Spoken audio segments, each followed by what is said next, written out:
दिल तोड़ के हंसती हो मेरा वफाएं मेरी याद करोगी ओ फिर लो मुझसे आज निगाहें कदर मेरे बात करोगी ओ दिल तोड़ तुझे भूलना तो चाहा लेकिन भुला ना पाए जितना भुलाना चाहा जितना भुलाना चाहा तुम उतना याद आए तुझे आज हम बातचीत कर रहे हैं एक बहुत दिलचस्प पर्सनालिटी से। इनका नाम है अभिषेक सिंह। ये एक आईएएस अफसर हैं, एक अभिनेता हैं और एक सामाजिक कार्यकर्ता भी हैं जो आजकल कोविड मरीजों के लिए दिल्ली में रहकर बहुत सक्रिय रूप से काम कर रहे हैं। आपका स्वागत है अभिषेक जी। Thank you. आप ये बताएं पहले कि आपका आईएएस का जो करियर है वो कैसे शुरू हुआ, कहाँ से शुरू हुआ? मैं 2011 बैच का आईएएस ऑफिसर हूँ और यूपी काडर है मेरा। और मेरी पहली पोस्टिंग गौतम बुद्ध नगर में थी, जिसको नोएडा कहते हैं हम। तो वहीं से मेरी ट्रेनिंग हुई वहाँ पे। और उसके बाद फिर मैं यूपी में ही रहा काफ़ी टाइम। मैं वहाँ पे कानपुर में रहा, मथुरा में रहा, हरदोई, जालौन, ये सब डिस्ट्रिक्ट्स रहे वहाँ पे। और 2015 में मैं दिल्ली आ गया और तब से मैं दिल्ली में ही हूँ। ये एक्टिंग का कैसे शुरू हुआ? ये संयोग था? Is it a coincidence that you just started in acting और you were fond of acting and you wanted it to be your profession और just a hobby? I always wanted to do new things in life, which I still want.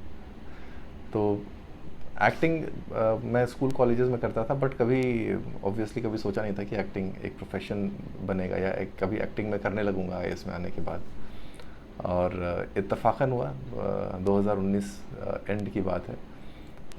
मैं बॉम्बे गया हुआ था अपने official काम से और वहाँ पर मेरे दोस्त हैं मुकेश हावड़ा जी, उनके ऑफिस गया मैं। उन्होंने लंच में मेरे को इनवाइट किया। वहाँ पे दिल्ली क्राइम सीज़न 2 की टीम बैठी हुई थी।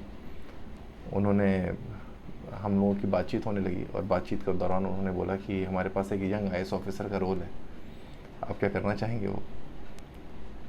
तो मैं थोड़ा सा नर्वस था। मैंने कहा आई डोंट नो मैं कैसे कर पाऊँगा। तो मुकेश ने मुझे बोला कि जैसे अगर मैं आपको आईएएस ऑफिसर की एक्टिंग करने के लिए बोलूँगा तो आप कैसे करोगे? अगर मैं बोलूँ कि आप आईएएस के जैसे बैठ जाओ, तो जैसे बैठे हो वैसे ही तो बैठोगे ना, क्योंकि आप खुद ही आईएएस हो तो ऐसे ही तो बैठेगा आईएएस। तो कहते हैं आपको कुछ नहीं करना है, एक स्क्रीन टेस्ट लेते हैं जिसमें आप वैसे ही रहना है, क्योंकि आईएएस ऑफिसर का रोल है तो क्या अलग करोगे, और आप बातचीत करते रहना, आपको हम एक प्लॉट देंगे, वो करते हैं। और वो हुआ। स्क्रीन टेस्ट बहुत पसंद आया सब लोगों को। तो फिर दिल्ली क्राइम सीज़न 2 का रोल ऑफ़र हो गया मेरे को। मैं वो शुरू करने लगा, मैं शूटिंग करने लगा। उसी वक्त एक गाना बन रहा था दिल तोड़ के, बी प्राक का।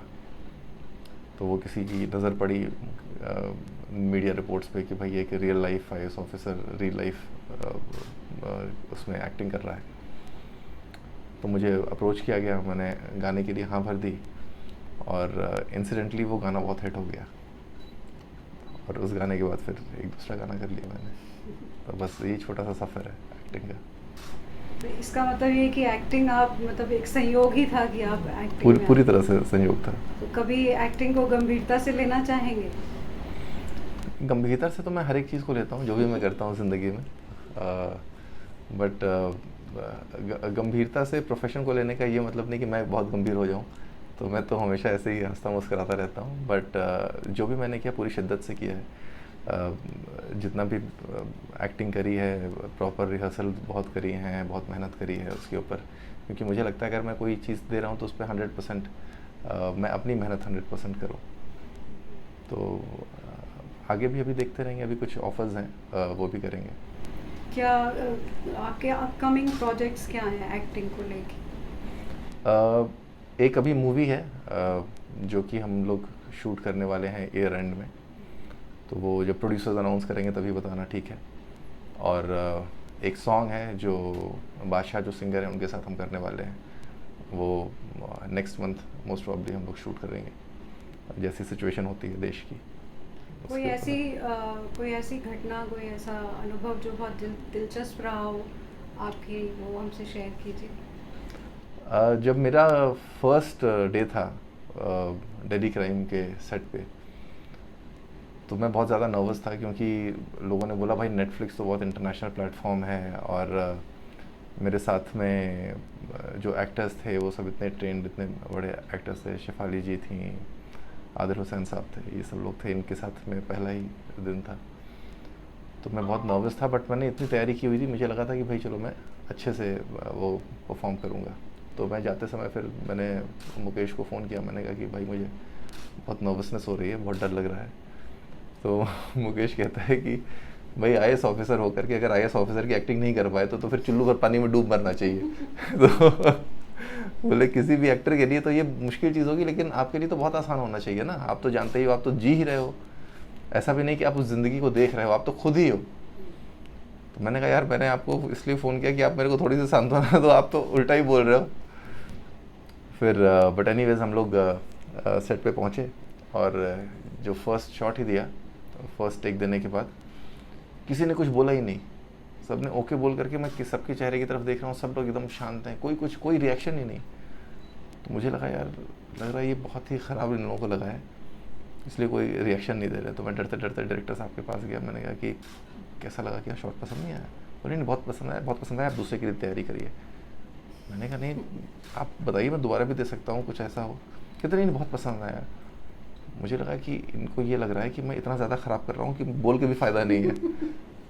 तो मैंने कहा नहीं आप मुझे बताइए प्लीज़, नहीं तो मुझे अच्छा नहीं लग रहा है।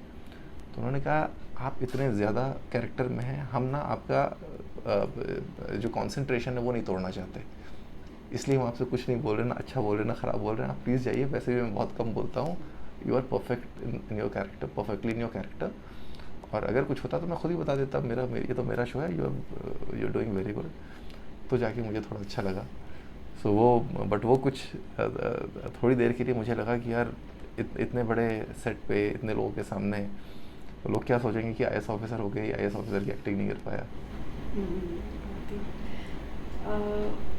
ये बताइए कि जो सोशल वेलफेयर का काम है आप काफ़ी सारा कर रहे हैं इस दौरान, तो बताइए कि आपने क्या क्या किया। आपने बहुत सारे ऑर्गेनाइजेशंस शुरू किए और बहुत सारी जगहों पे, अलग अलग जगहों पे किए, तो एक तो ये बताइए कि कौन कौन से वो ऑर्गेनाइजेशंस हैं और क्या क्या काम कर रहे हैं, और किस तरह से आपको उनकी उसके लिए मदद मिली, किस तरह से आपको इंस्पिरेशन मिली। जी, तो सबसे पहला जो हमने शुरू किया उसका नाम है सिग्मा। एक ये स्टूडेंट्स और एडमिनिस्ट्रेटर्स का एक कोलैबोरेशन है। सो 2019 में मैं गया था IIM अहमदाबाद एक लेक्चर के लिए। उस लेक्चर के बाद स्टूडेंट्स के साथ इंटरेक्शन होने लगा, और जैसा कि यंग स्टूडेंट्स होते हैं, बहुत एनर्जेटिक होते हैं, बहुत एंथुजियास्टिक होते हैं, तो वो बातों बातों में कहने लगे कि सरकार तो कुछ करती नहीं है, सरकार ऐसी है, सरकार वैसी है। तो मैंने उनको बोला कि सरकार क्या है, सरकार हमारे आप जैसे ही लोग हैं, सरकार कोई हम बाहर से तो लेकर के आए नहीं है कि ये बाहर का कोई फॉरेन मटेरियल है। तो अगर आपको कुछ करना है, आपको लगता है कि सरकार में ये चीज़ें हैं जो मैं चेंज कर सकता हूँ, ये इनोवेशन मैं ला सकता हूँ, ये अगर आप आइडिया इम्प्लीमेंट करेंगे तो और बेहतर हो जाएगी चीज़ें सबके लिए, तो आप हमको बताइए, हम कोशिश करेंगे उसको इंट्रोड्यूस करने में। क्योंकि हम लोग तो जो सोचते हैं, जो चाहते हैं, जो बेस्ट इंटेंशंस होता है उसी के साथ काम कर रहे हैं। इससे ज़्यादा तो हम नहीं सोच पा रहे हैं इस वक्त कि और ज़्यादा अच्छा क्या कर लें, जितना हम तो बेस्ट ऑफ द इंटेंशंस में काम कर रहे हैं। तो उसको तो कुछ लाइक माइंडेड स्टूडेंट्स आए, तो फिर उन्होंने अपने और दोस्तों को जोड़ा। तो IIT और IIMs के साथ में हमने मिल करके एक IIT IIM के स्टूडेंट्स के साथ में मिल करके एक सोसाइटी बनाई जिसका नाम है सिग्मा। सिग्मा का फुल फॉर्म है students for involve governance and mutual action. तो ये एक बनाया, और फिर हमने नीति आयोग को अप्रोच किया और हमने कहा कि आप हमें कुछ काम दीजिए जो हम करें, जो आपको लगता है कि जो मुश्किल चीज़ें हैं। तो उस वक्त तब तक ये लॉकडाउन होने वाला था, लॉकडाउन हो गया था और माइग्रेंट लेबरर्स सारे चले गए थे दिल्ली से। जब अनलॉक 1 शुरू हुआ तो फैक्ट्रीज तो खुल गई, लेकिन माइग्रेंट लेबरर्स नहीं आए वापस। उनको लगा कि अब वापस आना सेफ़ नहीं है, या किसी को पता ये क्लैरिटी नहीं थी कि मैं आकर के जॉब क्या करूँगा। तो हमने उनकी हेल्प के लिए एक प्लेटफॉर्म तैयार किया जिसमें हमने जॉब्स लोगों से मांग करके पोस्ट करनी शुरू कर दी। तो हर एक फैक्ट्री वालों के पास हम लोग जाते थे, पूछते थे कि आपको कितने लोगों की ज़रूरत है और आपको क्या क्वालिफ़िकेशन चाहिए इनकी। वो उनकी क्वालिफ़िकेशन लेकर के, उनके नंबर ऑफ़ पीपल लोगों को लेकर के हमने जॉब्स पोस्ट करना शुरू कर दिया एक डिजिटल प्लेटफॉर्म पे। और दूसरी तरफ हमने लेबरर्स को रजिस्टर करना शुरू कर दिया और उनका एक्सेस दोनों को एक दूसरे का दे दिया कि आप चाहो तो डायरेक्टली एम्प्लॉयर को फ़ोन कर लो, एम्प्लॉयर को दे दिया, आप चाहो तो डायरेक्टली एम्प्लॉय को फ़ोन कर लो जो जॉब सीख कर रहा है। तो वो प्लेटफॉर्म बहुत अच्छा चल गया और कई लोगों को मदद मिली उससे।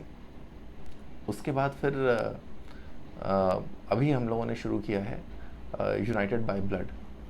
यूनाइटेड बाय ब्लड भी जो हमारा सिग्मा है और कुछ और ऑफिसर्स ने साथ में मिल करके, फिर कुछ सिविल सोसाइटी के मेंबर्स हैं, कुछ डॉक्टर्स हैं, कुछ ऐसे थिंकर्स हैं जो कि कुछ इनोवेटिव सोचते हैं, उन लोगों के साथ में मिल करके हमने प्लाज्मा डोनर का एक पोर्टल शुरू किया। जैसे आपने देखा होगा पिछले 1-1.5-2 महीने पहले काफ़ी ज़्यादा प्लाज्मा की डिमांड थी और लोगों को सही इन्फॉर्मेशन नहीं मिल पा रही थी कि प्लाज्मा कहाँ मिलेगा, कैसे मिलेगा। बहुत से लोगों ने पैसे दे दिए, लोग उनको धोखा दे के चले गए, ठग करके चले गए। तो हमने ये पोर्टल शुरू किया जिसमें हमने डोनर को, जो प्लाज्मा डोनेट करना चाहता है, उसको डायरेक्टली हमने कनेक्ट कर दिया पेशेंट से जिसको प्लाज्मा चाहिए, ताकि वो डायरेक्टली एक दूसरे से बात कर सके, एक दूसरे के पास जा करके प्लाज्मा डोनेशन का प्रोसेस पूरा हो सके और एक फेयर तरीके से हो सके। तो ये किया। फिर सेकेंड इनिशिएटिव हमने लिया ऑक्सी टैक्सी के नाम से, जिसमें लोगों को हम फ्री ऑक्सीजन पहुंचाना शुरू किया है हमने। अगर आपको ऑक्सीजन चाहिए तो हमारी ऑक्सी टैक्सी आपके घर पे फ्री ऑक्सीजन डिलीवरी कर देगी जा करके। कहीं भी इंडिया में नहीं, ये सिर्फ एनसीआर में किया, NCR ये सिर्फ एनसीआर में किया। और थर्ड जो अभी हमने शुरू किया है वो ड्राइव थ्रू वैक्सीनेशन किया है। इसका नाम है वैक्सीनेशन इन कार, जिसमें हमने देखा कि हॉस्पिटल्स बहुत ओवर क्राउडेड हैं। हॉस्पिटल्स में लोग जाना नहीं चाह रहे हैं क्योंकि उनको लग रहा है कि इन्फेक्शन का डर है, और प्लस वो लोग जो लोग जा रहे हैं उनको इन्फेक्शन का डर है, जो लोग हैं वहाँ पे उनको भी इन्फेक्शन का डर है इतने ज़्यादा ट्रैफिक से। और साथ ही लॉकडाउन चल रहा है तो मॉल्स, होटल्स ये सब खाली पड़े हैं, ये सारी स्पेसेस यूज़ नहीं हो रही हैं। तो हमने सोचा कि क्यों नहीं वैक्सीनेशन का प्रोसेस उठा के यहाँ से बाहर ले आएँ और बाहर लोगों को करें और एक एफिशिएंट तरीके से करें, थोड़ा सेफ़ तरीके से करें और कन्वीनियंट तरीके से करें जिसमें लोगों को कन्वीनियंस हो। तो उसमें हमने वैक्सीनेशन इन कार हमने एक मॉडल बनाया जिसमें कि लोगों को कार में बैठे बैठे ही वैक्सीन लग जाए। तो हमने हॉस्पिटल से रिक्वेस्ट करी, गवर्नमेंट से रिक्वेस्ट करी कि आप अपना कैंप वहाँ पे सेटअप करें, बाकी सारे अरेंजमेंट्स, लॉजिस्टिकल अरेंजमेंट्स हम करेंगे, पब्लिसिटी हम करेंगे, हम लोगों को बताएंगे कि ऐसा ऐसा यहाँ पे ड्राइव थ्रू हो रहा है, टेक्नोलॉजी हम देंगे किस तरह से रजिस्टर करना है, कैसे आना है, क्यू मैनेजमेंट कैसे करनी है ताकि लोगों को इनकन्वीनियंस ना हो। वो करके हमने ड्राइव थ्रू वैक्सीनेशन शुरू किया और अब हम ड्राइव थ्रू वैक्सीनेशन गाज़ियाबाद में कर चुके हैं, नोएडा में कर चुके हैं, गुड़गांव में कर रहे हैं, दिल्ली में कर रहे हैं। दिल्ली में गवर्नमेंट के साथ भी कर रहे हैं, प्राइवेट हॉस्पिटल्स के साथ भी कर रहे हैं, फोर्टिस के साथ कर रहे हैं, मैक्स के साथ कर रहे हैं, कोलकाता में शुरू करने वाले हैं, चंडीगढ़ में शुरू करने वाले हैं, बॉम्बे में शुरू करने वाले हैं, हैदराबाद में शुरू करने वाले हैं। तो ऐसे करके धीरे धीरे पूरे देश में ड्राइव थ्रू वैक्सीनेशन हम लोग शुरू कर रहे हैं। और सबसे अच्छी बात है ड्राइव थ्रू वैक्सीनेशन की कि अगर आप किसी भी नॉर्मल सेंटर पे जाते हो तो एक दिन में 100 से 150 वैक्सीन लगती हैं। किसी भी छोटे से छोटे भी ड्राइव थ्रू वैक्सीनेशन सेंटर पे आप एक दिन में 500 वैक्सीन लगा सकते हो आराम से। तो आपकी कैपेबिलिटी कम से कम 4 to 5 टाइम्स ज़्यादा हो जाती है और लोगों की कन्वीनियंस तो उसका कुछ कहना ही नहीं, क्योंकि आप अपनी गाड़ी में बैठ करके आए, आपको गाड़ी से उतरना ही नहीं पड़ा, आपने सिर्फ गाड़ी का शीशा रोल डाउन किया, आपको वैक्सीन लगी, आप आगे बढ़ गए। और आपको हम स्लॉट्स ऐसा देते हैं कि आपका टाइम वेस्ट ना हो, आपको वेटिंग ना हो, वेट ना करना पड़े, आप आओ और लगवाओ और चले जाओ। अच्छा, जैसे आप ये 3-4 काम कर रहे हैं, इसमें से अगर आपको चूज़ करने को कहा जाए कि एक ही काम आप करेंगे तो आप कौन सा चुनेंगे? ऐसा एक काम तो बहुत मुश्किल होगा इसमें चुनना, बट मुझे जो सबसे ज़्यादा पसंद है वो मैंने अभी तक बताया नहीं। मैंने एक स्कूल अडॉप्ट किया है, गवर्नमेंट स्कूल। और मैं जब शाहदरा में पोस्टेड था, यहाँ पे ईस्ट दिल्ली में एक डिस्ट्रिक्ट है शाहदरा, वहाँ पे मैं डिप्टी कमिश्नर था, तो मैं उस स्कूल का इंस्पेक्शन करने गया था। बट वो स्कूल बहुत ही ज़्यादा ख़राब हालत में था और मुझे लगा कि इसको अच्छा होने में तो बहुत ज़्यादा टाइम चला जाएगा और ये कैसे अच्छा होगा मुझे नहीं पता। तो मैंने क्या किया, मैंने कहा कि आज से इस स्कूल को मैं अडॉप्ट कर लेता हूँ और इसकी सारी चीज़ें सिर्फ मुझसे ही, मैं ही कोऑर्डिनेट करूँगा, मैं ही लोगों से बातचीत करूँगा, डिफरेंट डिपार्टमेंट से बातचीत करूँगा, कम्युनिटी पार्टिसिपेशन लेकर के आऊँगा, बाहर के लोगों से बोलूँगा कि आपके ही बीच का ये स्कूल है और आपके ही बच्चे पढ़ रहे हैं, आप इसको थोड़ा ठीक करो। तो वो मैंने शुरू किया वो प्रोजेक्ट, उसका नाम था प्रोजेक्ट होप। और आप सरप्राइज्ड होंगे कि उस स्कूल में जिनके बच्चे पढ़ते थे, कोई इलेक्ट्रीशियन था, कोई प्लम्बर था, वो लोग आ गए और उन्होंने कहा कि चलो जी ठीक है, मैं बिजली ये ठीक कर देता हूँ, आपका पंखा नहीं चल रहा, मैं फ्री में ठीक कर देता हूँ, मेरा ही तो बच्चा पढ़ रहा है यहाँ पे। प्लम्बर आ गया कि आपकी ये देखो टॉयलेट की ये नल ख़राब है, मैं अपनी तरफ से आकर के लगा देता हूँ। तो जब ऐसे लोग आने लगे, बहुत बड़े बड़े डोनेशंस तो बहुत कॉर्पोरेट्स दे देते हैं, लेकिन उसको देने से ना कम्युनिटी की फीलिंग नहीं आती। मैं चाहता था कि लोगों के अंदर कम्युनिटी की एक फीलिंग आ जाए, उनको ये ना लगे कि ये सरकारी स्कूल किसी और थर्ड पार्टी फॉरेन बॉडी का है, ये सरकारी स्कूल हमारा है, क्योंकि सरकार का तो सिर्फ नाम है, असेट तो आपकी है, आपके बच्चे पढ़ रहे हैं, आपके बच्चों को ही सुख सुविधा होगी अगर वहाँ की एमिनिटीज़ ठीक रहेंगी, अच्छी रहेंगी, पंखा चलता रहेगा, वहाँ का लाइट जलती रहेगी, पानी आता रहेगा, तो आपके ही बच्चों को सुविधा होगी। ये कह करके बोल देना कि यार सरकार की चीज़ है, पंखा नहीं चलता, लाइट नहीं चलती, तो हमसे क्या लेना देना, तो वो आप पूरे उस जो हमारी पब्लिक प्रॉपर्टी है उसका आप पूरा पर्पस ही डिफीट कर देते हो, क्योंकि वो तो सबके लिए है, सबके यूज़ के लिए है। नाम भले ही सरकार का हो, और सरकार का मतलब आप ही हैं, क्योंकि सरकार आपको ही रिप्रेजेंट कर रही है। तो वो हमने शुरू किया, और उसके बाद हमने वहाँ पे कुछ लोगों को बुलाने का सिलसिला शुरू किया। तो आरजे रौनक हैं, बउआ जिनका निक नेम है, जो काफ़ी फेमस है बउआ के नाम से, वो भी आए वहाँ पर, उन्होंने उसको स्कूल को अडॉप्ट कर लिया। विजेंद्र सिंह जो बॉक्सर हैं, उनको हमने बुलाया, उन्होंने स्कूल को अडॉप्ट कर लिया, उन्होंने कहा हम भी अब से कुछ कुछ कराते रहेंगे यहाँ पे। सनी देओल जी आए वहाँ पे। हर साल कोई ना कोई, किसी न किसी को हम बुलाते हैं उनके एनुअल फंक्शन में, कोई एक बड़ी शख्सियत जिसको देख के बच्चे मोटिवेट हों और माँ बाप मोटिवेट हों, उनको भी अच्छा लगे कि भाई हमने जो इतना कुछ किया है। और प्लस मैं चाहता हूँ कि बाकी जगह के स्कूल्स, बाकी लोग भी अपने स्कूल्स को ऐसा ही बनाएं, वो भी इसी दिशा में कदम उठाएं। हमने स्मार्ट क्लास, सबसे पहला दिल्ली सरकार का स्कूल था जहाँ पे स्मार्ट क्लास लगी, हमने वहाँ पे आरओ सिस्टम लगवाया पानी पीने के लिए, टीचर्स के लिए बायोमेट्रिक अटेंडेंस लगवा दी हमने। बायोमेट्रिक अटेंडेंस के लिए एक अलग से कंप्यूटर चाहिए था, वो एक अलग से कंप्यूटर रखवा दिया। फिर मुझे फ़ोन आया, एक गुड़गांव की कंपनी थी जो सब कुछ अपना छोड़ करके यहाँ से शिफ्ट होना चाह रही थी बेंगलोर, तो उन्होंने फर्नीचर भिजवा दिया वहाँ पे। उन्होंने कहा कि सर हम तो वैसे भी इसको बेचने वाले थे, और बट हमें पता चला कि ये आप डोनेट भी कर सकते हैं। यूजुअली हम डोनेट नहीं करते क्योंकि हमको पता नहीं रहता कि वो उसका ठीक से इस्तेमाल होगा या नहीं होगा जो हम दे रहे हैं, बट चूंकि आपका नाम जुड़ा हुआ है तो हमें लगा कि अगर हम देंगे तो सही जगह पे जाएगा, और जिनके लिए हम डोनेट कर रहे हैं उनके ही यूज़ में आएगा। तो वो फर्नीचर उन्होंने दे दिया। तो ये एक जो कल्चर शुरू किया जो अभी तक चल रहा है, वो मुझे मेरे दिल के बहुत करीब है। इतने सारे काम हैं आपके, और अगर आपसे ये पूछा जाए कि अब आप तो, आपके पास अपॉर्चुनिटी है, आपके पास कैपेबिलिटी है, और आपके पास पूरी सुविधा है करने की, तो अगर आपसे पूछा जाए कि आप how do you see yourself in से next 5-10 years, what would you be doing, how would you like to see yourself? मुझे लगता है कि आगे की जो भी मेरी जर्नी है वो हमेशा मेरा प्रेजेंट डिसाइड करता है। तो अभी इट डिपेंड्स कि अभी ये जो मेरी इनिशिएटिव्स हैं, और मेरी जो एज अ जो नया मैंने एक्टिंग के दिशा में जो मैंने कदम उठाया है वो कैसा चलता है, और कुछ और तो मेरा नहीं करने का मन करने लगेगा कुछ इतने दिनों में, आने वाले दिनों में। तो but I definitely see myself doing a lot of things, और मुझे खुशी मिलती है अगर जो एग्जिस्टिंग प्रोसेस है उसको मैं थोड़ा एफिशिएंट बना दूँ, लोगों के भले के लिए वो काम आने लगे, लोग उसका ज़्यादा से ज़्यादा फ़ायदा उठा सकें और लोगों को खुशी मिल सके, और तो वो मुझे करने में खुशी मिलती है। मुझे लगता है कि मैंने कुछ ऐसा मीनिंगफुल किया है जो और सेटिस्फाइंग है मेरे लिए, वो मैं बहुत करने की कोशिश करता रहता हूँ। Thank you very much Abhishek ji, हम फिर से मिलेंगे आपके नए इनिशिएटिव्स और नए प्रोजेक्ट्स के साथ, हम फिर बात करना पसंद करेंगे। Thank you. Thank you.